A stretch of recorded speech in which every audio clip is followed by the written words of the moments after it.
রব্বুল আলামিন পবিত্র কোরআনের মধ্যে বলেন, ইদাস সামাউ ফাতারাত ওয়া ইদাল কাওয়াকিবু তাসারাত ওয়া ইদাল বিহারু ফুজ্জিরাত ওয়া ইদাল কুবুরু বু'সিরাত।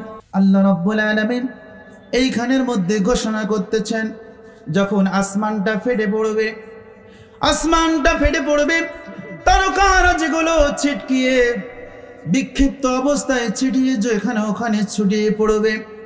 এরপরে রব্বুল আলামিন বলেন, সমুদ্রের যতগুলো শাখা রয়েছে প্রত্যেকটা সমুদ্রকে একাকার করে ফেলা হবে।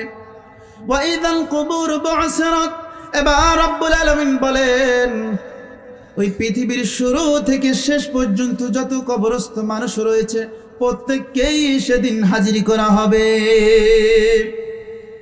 সকলে যখন সমবেত হয়ে যাবে, এবার রব্বুল আলামিনের পক্ষ থেকে ঘোষণা আসবে। আল্লাহ রব্বুল আলামিন বলেন, লিমানিল মুলকুল ইয়াউম। বলি আল্লাহু আকবার। রব্বুল আলামিন তখন ঘোষণা করবেন, এই মুহূর্তে আজকের দিনের রাজত্ব কার। এই ঘোষণা যখন রব্বুল আলামিন করবে, হযরতে আদম আলাইহিস সালাম থেকে নিয়ে একবারে পৃথিবীর শেষ প্রান্ত পর্যন্ত নবী রাসূল সাহাবায়ে কেরাম তাবে তাবিন পীর মাশায়েখ আলেম ওলামা থেকে শুরু করে জনসাধারণ সকলে উপস্থিত থাকবে। রব্বুল আলামিন যখন বলবে আজকের দিনের রাজত্ব কার, এই কথা বলার পরে একবারের জন্য কেউ একটা কথা বলার সাহস করবে না। বলি সুবহানাল্লাহ।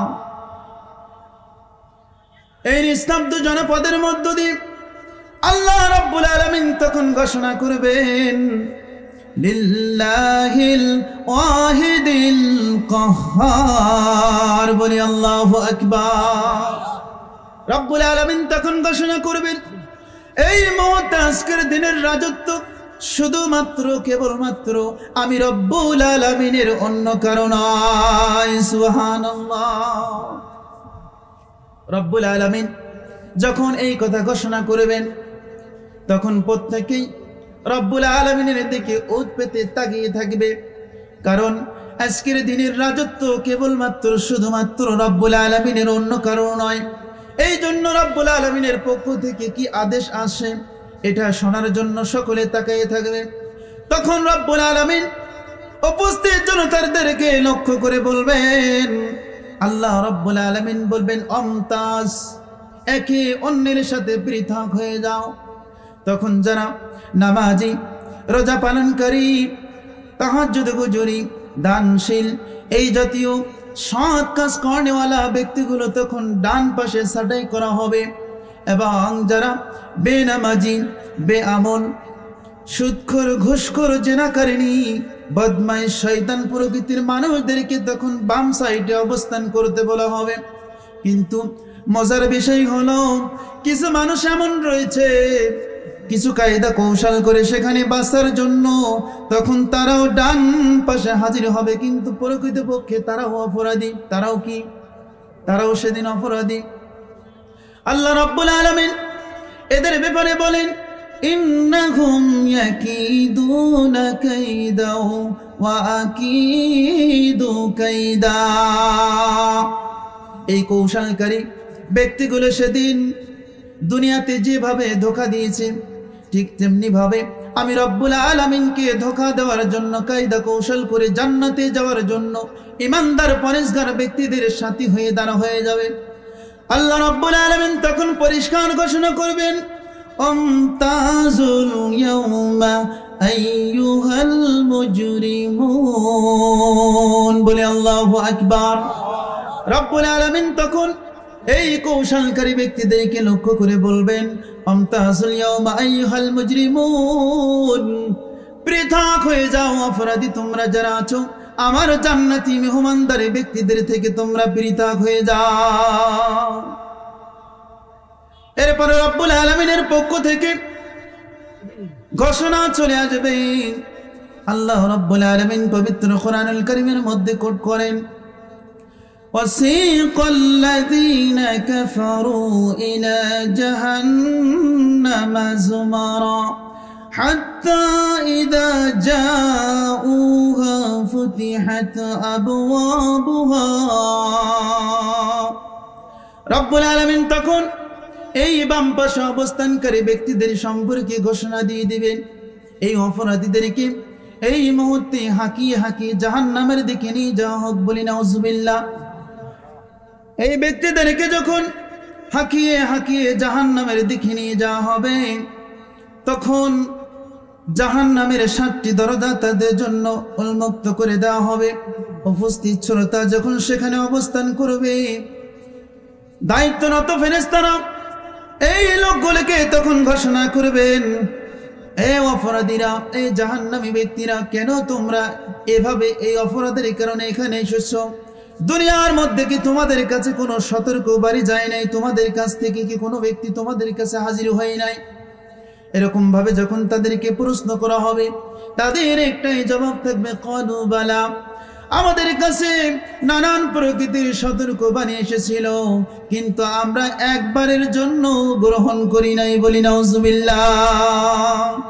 এরকম সুন্দর একটা রামচন্দ্রপুর হাই স্কুল মাঠে সুন্দর একটা জান্নাতের পরিবেশ ছিল।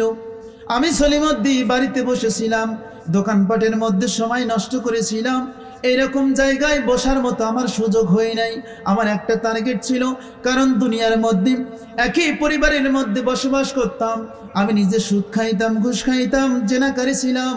আমার আর একজন ভাই রাতের গভীরে এই প্রচণ্ড তীব্র শীতের মধ্যে এরকম সুন্দর জান্নাতের বাগানে হাজির হয়েছিল। মসজিদে যখন মুয়াজ্জিন হাইয়া আলাস সালাহ হাইয়া আল ফালাহ বলে ঘোষণা করেছিল, এক মুহূর্তের জন্য খাতাটা মুড়ি দিই নাই, কম্বলটাকে ছেড়ে দিয়ে আল্লাহর ঘরে মসজিদে দিয়ে সিজদা দিয়েছিল।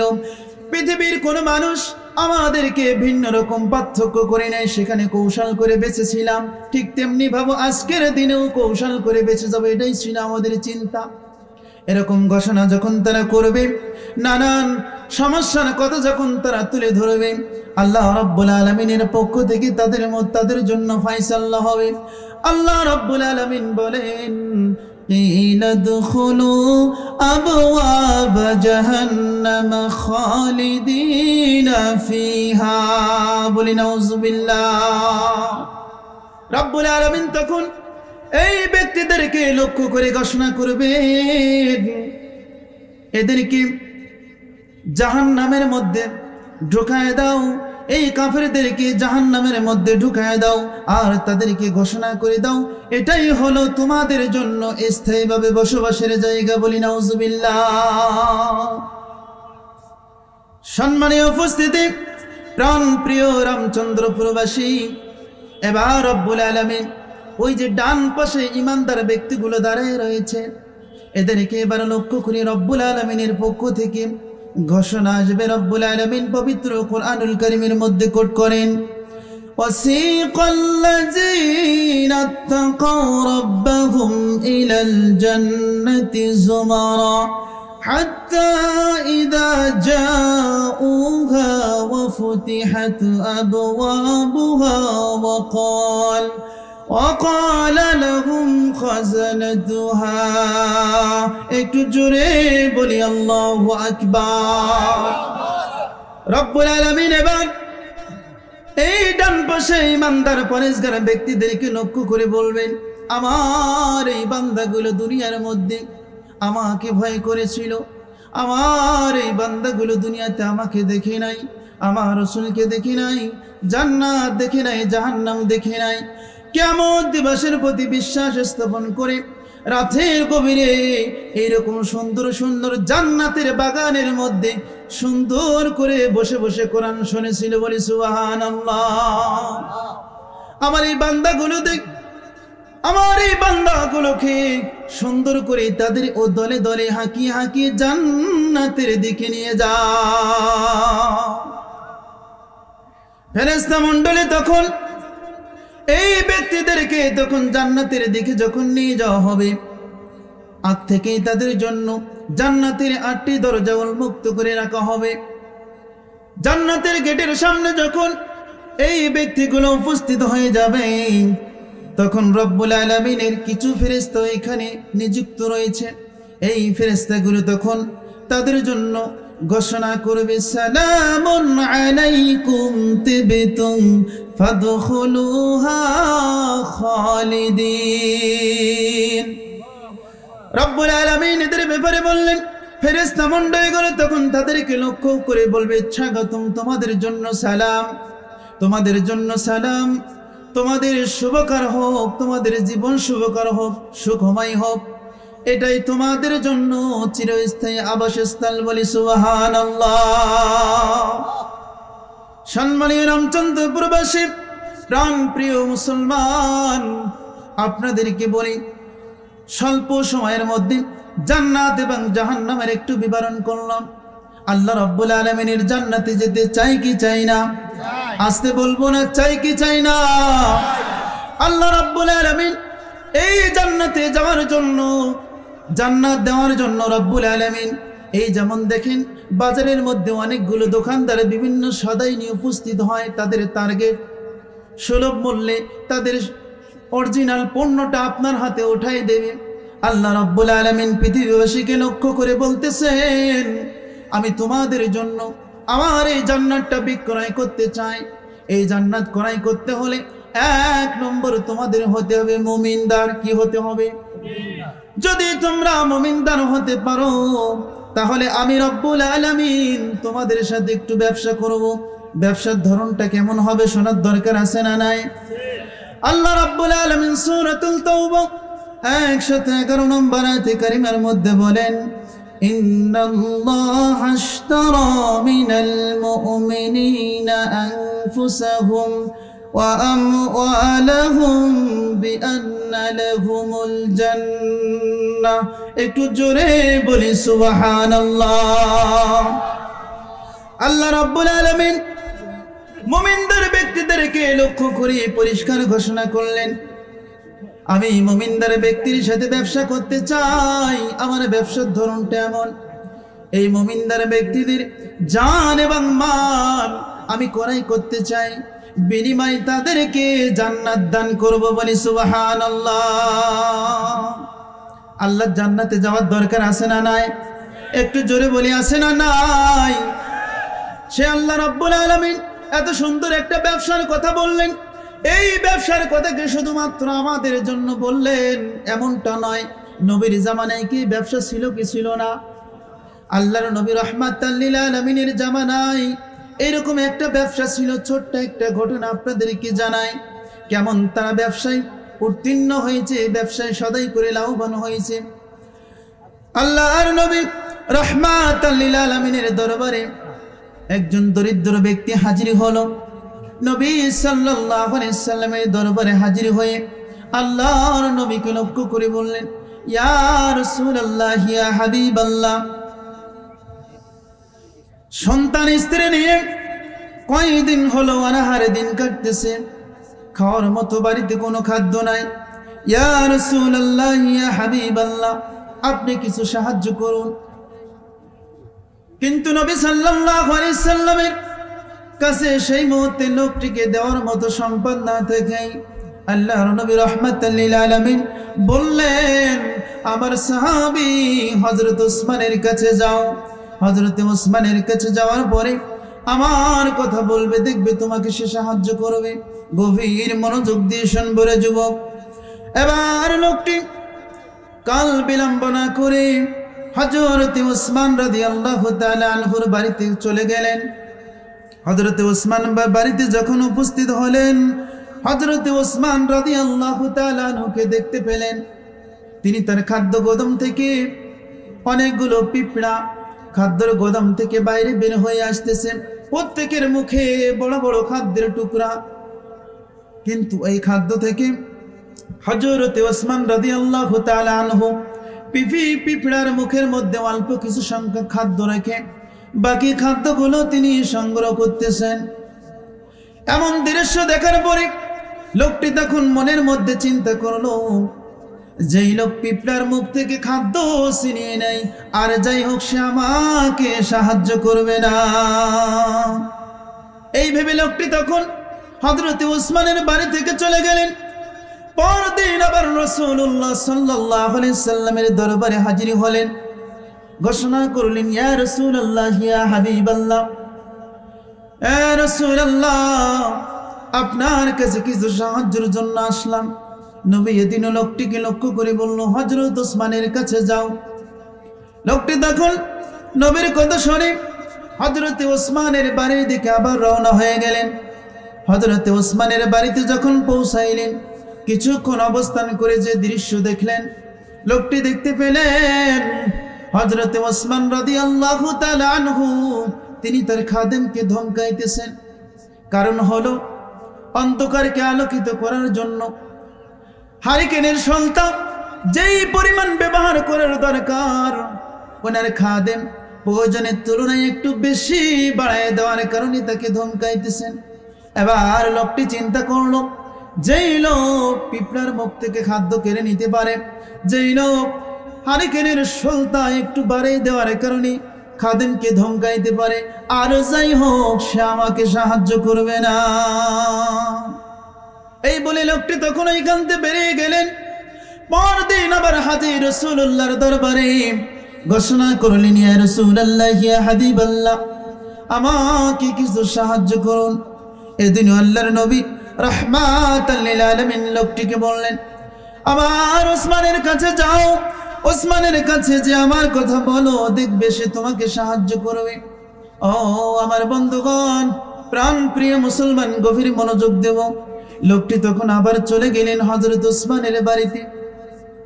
এদিন তিনি কিছুক্ষণ অবস্থান করে দেখতে পেলেন হযরত ওসমান রাদিয়াল্লাহু তাআলা আনহু একটা জালের মধ্যে কিছু তুলা নিয়ে কাজ করতেছেন। যখন এই তুলাগুলো কাজ করার সময় ছোট্ট ছোট্ট তুলার অংশগুলো জালের ভিতর থেকে বাইরে বের হয়ে উড়ে যাইতেছে।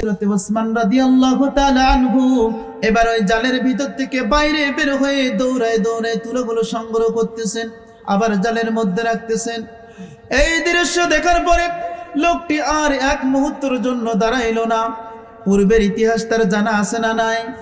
লোকটি এই দৃশ্য চিন্তা করে কল্পনা করলো, আর যাই হোক এই লোক আমাকে দান করবে না, আমাকে সাহায্য করবে না। ওইখান থেকে আবার চলে গেলেন নিজ গৃহে। পরদিন আবার রাসূলুল্লাহ সাল্লাল্লাহু আলাইহি সাল্লামের দরবারে হাজির হলেন। ইয়া রাসূলুল্লাহ, ইয়া হাবিবাল্লাহ, বিবি সন্তান নিয়ে বড় মুসিবতের মধ্যে আছি, কষ্টের মধ্যে আছি, আমাকে কিছু সাহায্য করুন। আল্লাহর নবী রাহমাতাল লিল আলামিন লোকটিকে তখন আবার পূর্বের মতো ঘোষণা করলেন, হযরত ওসমানের কাছে যাও। এবার লোকটি আর চুপ থাকলেন না, নবীকে বলেন, ইয়া রাসূলুল্লাহ, ইয়া হাবিবাল্লাহ, হযরত ওসমান ছাড়া কি আর কারোর নাম নাই? কি বললেন?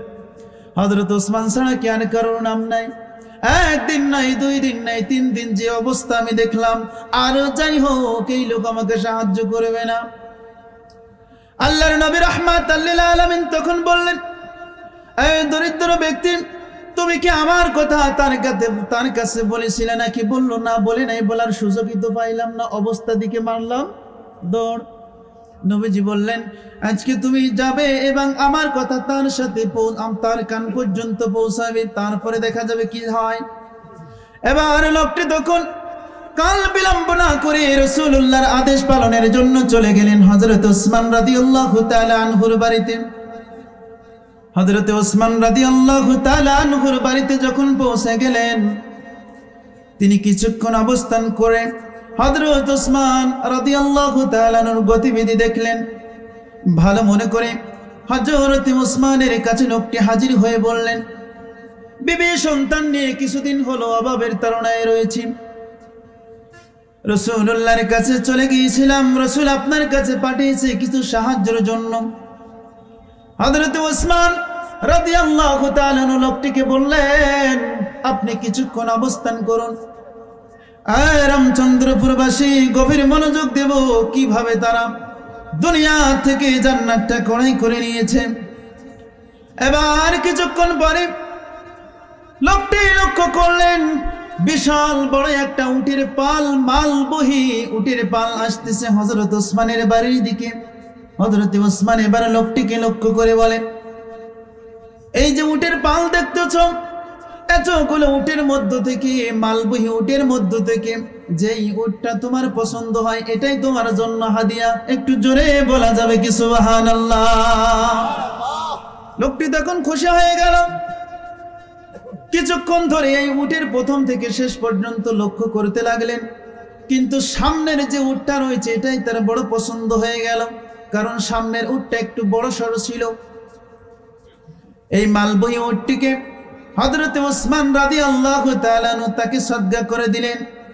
এবার হযরতে ওসমানের কাছ থেকে এই উটটি নিয়ে যখন দরিদ্র ব্যক্তি বাড়ির পথে রওনা দিয়েছেন, মজার বিষয় হলো প্রথম উটটি যেই রাস্তা ধরে লোকটির পিছে পিছে যাইতেছে, পিছনের সমস্ত উটগুলো সেই রাস্তা বেয়ে যাইতেছে। বলি সুবহানাল্লাহ।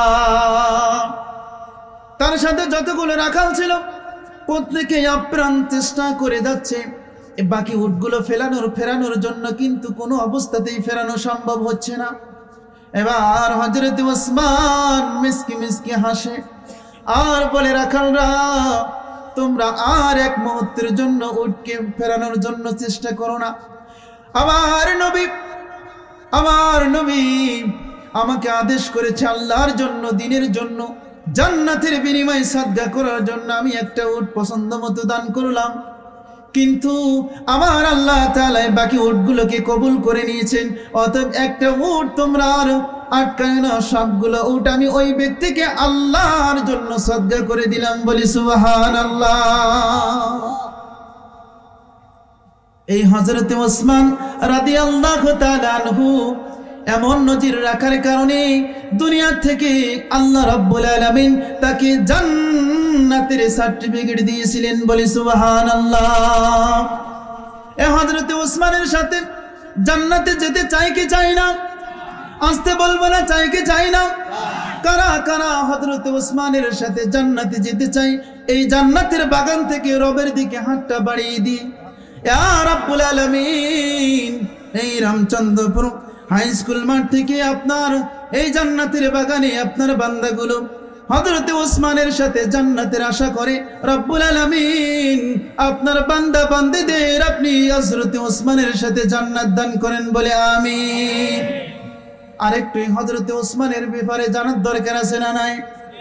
হযরতে ওসমানের ব্যাপারে আল্লাহর নবী রাহমাতাল লিল আলামিন আরেকটা ঘটনা, চতুর্দিকে কাফির মুশরিকেরা ইসলামের দুনিয়া থেকে নির্বিশেষে নিচ্ছিন্ন করার জন্য নানান চক্রান্ত, নবী সাল্লাল্লাহু আলাইহি সাল্লামের কাছের মানুষগুলো, স্বজনগুলো, তারাও প্রতিনিয়ত নবী এবং তার সঙ্গীদেরকে হত্যা করার জন্য নানান চক্রান্ত চলতেছে।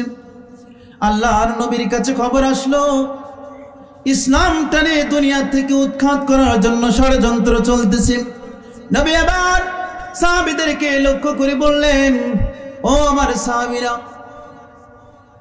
আল্লাহর জন্য, আল্লাহ রাব্বুল আলামিনের জন্য, তো আল্লাহ রাব্বুল আলামিনের পক্ষ থেকে তোমাদের জন্য ফয়সালা এসেছে জিহাদ।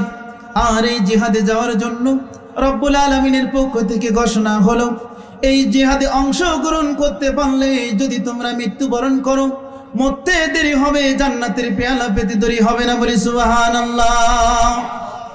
অতএব আমি তোমাদের কাছে আশাবাদী যে তোমাদের মধ্য থেকে কে আছো, এই সমাবেশের মধ্যে তোমাদের মধ্য থেকে কে আছো, ডান হাত কানা উঁচু করে দিয়ে নবী বললেন, জিহাদে যাওয়ার জন্য জানেরও দরকার আছে, মালেরও দরকার আছে না নাই? আল্লাহর নবী হাতটা উঁচু করে সাহাবীদেরকে লক্ষ্য করে বললেন, ও আমার সাহাবীরা, এই ডান পাশ থেকে কে আছো, জিহাদে যাব, আল্লাহর সন্তুষ্টির জন্য কে আছো, দান করবে, হাতটা বাড়িয়ে দাও। কিছুক্ষণ অবস্থান করার পরে ওই মজলিসের মধ্য থেকে হযরতে ওসমান রাদিয়াল্লাহু তাআলা আনহু হাতটা বাড়িয়ে দিলেন। বলি সুবহানাল্লাহ।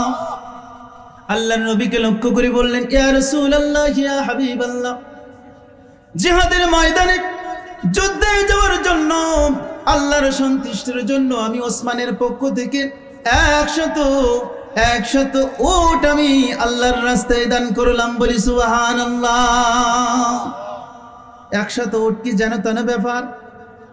এই যে গেল কুরবানির সময় গাবতলী হাটের মধ্যে অনেকগুলো উট উঠেছে, সর্বনিম্ন দাম একটা উটের দাম হয়েছে 27 লক্ষ টাকা। দাম কত? 27 লক্ষ টাকা। হযরতে ওসমানের পক্ষ থেকে সেই দিন আপনি নিজে একটু হিসাব করেন, 100 উট আল্লাহর রাস্তায় দান করেছে, বলি সুবহানাল্লাহ। বন্ধুগণ আমার, প্রাণ প্রিয় রামচন্দ্রপুরবাসী, এবার আল্লাহর নবী বাম হাত কানা উঁচু করে দিলেন। হযরতে ওসমান ডান হাতের দিকে তাকায় আর মানুষদের কাছ থেকে একটু জায়গা তৈরি করে নেই, বাম হাত যেদিকে উঠলো সেই দিকে যাওয়ার জন্য। নবী এবার হাতটা বাড়াই দিয়ে বলল, এই বাম পাশ থেকে কে আছো? একজন দাঁড়ায় যাও, আল্লাহর সন্তুষ্টির জন্য কে আছো দান করবে। এবার মানুষদের ভিতর থেকে জায়গা করে নিয়ে হযরত ওসমান রাদিয়াল্লাহু তাআলা আনহু বাম পাশে হাজির, হাতখানা বাড়ায় দিয়ে বললেন, ইয়া রাসূলুল্লাহ, ইয়া হাবিবাল্লাহ, জিহাদের জন্য আমি ওসমানের পক্ষ থেকে আল্লাহর সন্তুষ্টির জন্য 100 উট দান করলাম। এবার আল্লাহর নবী রাহমাতাল লিল আলামিন ডান পাশ থেকে খুশি হয়ে গেলেন, বাম পাশ থেকে খুশি হয়ে গেলেন। মাঝ বরাবর নবী হাতটা বাড়িয়ে দিলেন, বললেন, মাঝখান থেকে একজন হাতটা বাড়িয়ে দাও, আল্লাহর সন্তুষ্টির জন্য, জান্নাতের আশায় জিহাদের জন্য কি আছো দান করবে। হযরত ওসমান জান্নাতের লোভ আর সামলাইতে পারলো না, মানুষদেরকে বলল, আমাকে একটু জায়গা করে দাও, একটু সুযোগ দেওয়া হোক। কান্না করে আর মানুষদেরকে জায়গা করে নিয়ে মাঝ বরাবর এসে হাজির। কষ্ট করে হযরত ওসমান আবার হাতটা বাড়ায় দিলেন, ইয়া রাসূলুল্লাহ, ইয়া হাবিবাল্লাহ, আমি ওসমানের পক্ষ থেকে আল্লাহর সন্তুষ্টির জন্য 100 উট দান করলাম, বলি সুবহানাল্লাহ। বর্ণনাকারী লিখতেছেন, 100 নয়, 200 নয়, 6 বার হযরত ওসমান হাতটা বাড়ায় দিলেন। হাতটা বাড়ায় দিন নবীজিকে বললেন, ইয়া রাসূলুল্লাহ, আমি 100 করে 600 উট ওই মজলিসের মধ্যে হযরত ওসমান দান করলেন। এবার নবী আমার হযরত ওসমানের জন্য দোয়া করতে লাগলেন। মিসকে একটা হাসি দিলেন, হযরত ওসমানের দিকে তাকায়। হযরত ওসমান এবার চোখের পানি ফেলায় আর বলে, পূর্ণিমার চাঁদ যেন আমার সামনে প্রজ্বলিত হয়েছে, আমার সম্পদ এই চাঁদের কাছে নগণ্য, বলি সুবহানাল্লাহ।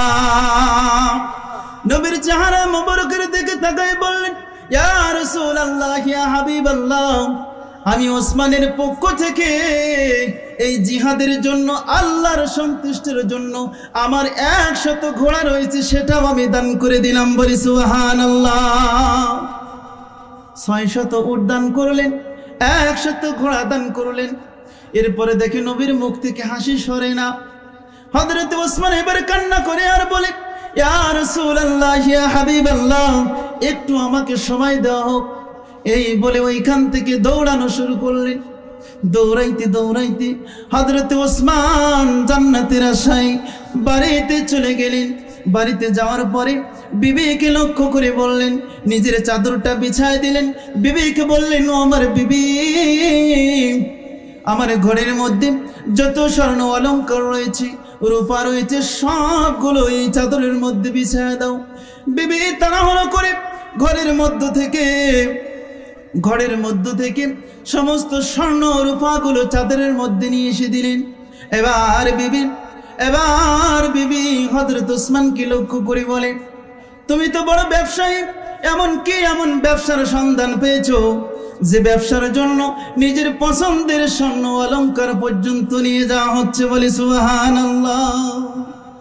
হযরত ওসমান বিবিকে লক্ষ্য করে বললেন, এই স্বর্ণ অলংকার দিয়ে শুধু ক্ষান্ত নয়, আমার বাড়িতে ছোট থেকে বড় যত টাকা পয়সা রয়েছে সবগুলো চাদরের মধ্যে দিয়ে দাও। এবার বিবি চাদরের মধ্যে যখন সবগুলো দিয়ে দেয়, হযরত ওসমান এবার কান্না করে আর বলে, বিবি, জীবনে কত ধরনের ব্যবসায় আমি করেছি, অনেক ব্যবসায় লোকসান হয়েছে, আবার লাভও হয়েছে, কিন্তু বেশিরভাগ সময় আমি লোকসান হওয়ার আশঙ্কা দেখেছি। কিন্তু আজকের দিনে আমি যেই ব্যবসা করতেছি, যেই মালিকের কাছে ব্যবসা করতেছি, এটা দুনিয়ার কোনো মালিক নয়, আমার রবের সাথে জান্নাতের বিনিময়ে ব্যবসা করতেছি। সম্মানীয় রামচন্দ্রপুরবাসী, হযরত ওসমান রাদিয়াল্লাহু তাআলা আনহু এবার ওই চাদরটা সুন্দর করে গোছায় নিলেন, ঘাড়ের মধ্যে নিলেন। এবার যাইতেছে রাসূলুল্লাহর দরবারে। উপস্থিত শ্রোতার মধ্যে হাজির হলেন, তার এই চাদরটা রাসূলুল্লাহর পায়ের সামনে দিয়ে দিলেন। এবার নবী তার চাদরটা খুলে দেখলেন স্বর্ণ রূপা দিয়ে ভরপুর, টাকা পয়সা ভরপুর। আমার নবী চোখ দিয়ে পানি পড়ে, এবং ডান হাতে কিছু স্বর্ণ নাই, বাম হাতে কিছু রূপা নিয়ে দুইখানা হাত আরশের দিকে উঠায়। আর নবী ঘোষণা করে, ইয়া রাব্বুল আলামিন, দুনিয়ার মধ্যে আমি ওসমানের প্রতি বড় খুশি হয়ে গিয়েছি। তার দেশকে দানের নজির দেখলাম। আল্লাহ, আমার ওসমানের প্রতি আমি খুশি হয়ে গিয়েছি। ও আমার মালিক, আপনি আরশে আজিম থেকে ওসমানের প্রতি রাজি হয়ে যান। আল্লাহ রাব্বুল আলামিনের কাছে এই দোয়া করি, আল্লাহ রাব্বুল আলামিনের কাছে এই দোয়া করে আর কান্না করে। হযরত ওসমান এরকম ভাবে দুনিয়ার জীবন থেকে যে নিজের জান এবং মাল দিয়ে আল্লাহর কাছ থেকে জান্নাত ক্রয় করে নিয়েছে। আর রামচন্দ্রপুরবাসী আমরা যারা দুইখানা হাত বাড়াইয়া ওই রব্বুল আলামিনের কাছে দেখাইলাম হযরত ওসমানের সাথে জান্নাতে যেতে চাই, তাদের কাছে আমি আজকের দিনে বলবো, হযরত ওসমান একবার নয়, দুইবার নয়, 7 বার 100 করে উট এবং ঘোড়া আল্লাহর রাস্তায় কুরবানি করেছে। শুধু তাই নয়, নিজের সর্বোচ্চ এবং পছন্দের স্বর্ণ রূপা অলংকার টাকা পয়সা সবগুলো একমাত্র জান্নাতের বিনিময় আল্লাহর জন্য দিয়ে দিয়েছে। এই রামচন্দ্রপুর পক্ষ থেকে এইখানে কি হযরত ওসমানের মতো একজন ভাইকে আমি দেখব না? 100 উট দেওয়া লাগবে না, 100 ঘোড়া দেওয়া লাগবে না, 1 লক্ষ টাকা এই বাইতুল আমান জামে মসজিদের জন্য কেউ কে দিতে রাজি আছি।